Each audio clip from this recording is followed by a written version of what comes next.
I want you to imagine that you and some of your friends, and let me say maybe some of your more competitive friends, have planned a day on the lake.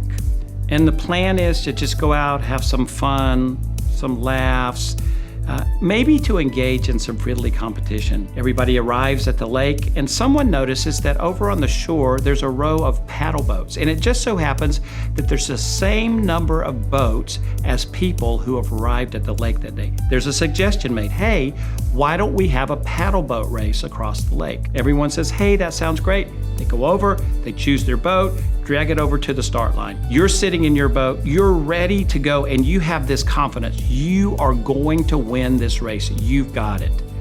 But suddenly, you discover that in your boat, there's only one paddle. By the time you make this discovery, it's far too late because the starting whistle has been blown and paddles are splashing water, and your competitive friends, they're on their way across the lake. Well, you think having only one paddle is just a slight setback, and so you use that one paddle, you push out into a little bit of deeper water, and you begin to row with your one paddle. Your confidence suddenly has an incredibly great hole in it because you realize that no matter how hard you row, you're just rowing in circles, either to the right or to the left. You're not making any forward progress. You realize it requires two paddles to move forward.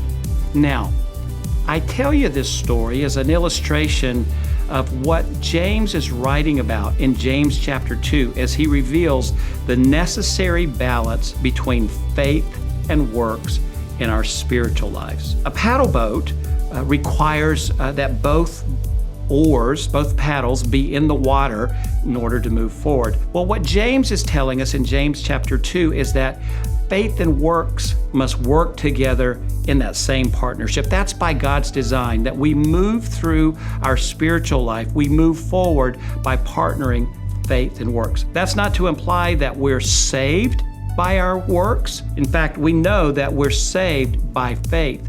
But once we have that faith that saves us, that faith doesn't remain alone. There's an outflow of good works from our lives. Here's the point I want to make today. Our good works do not cause our salvation, but good works are evidence of our salvation.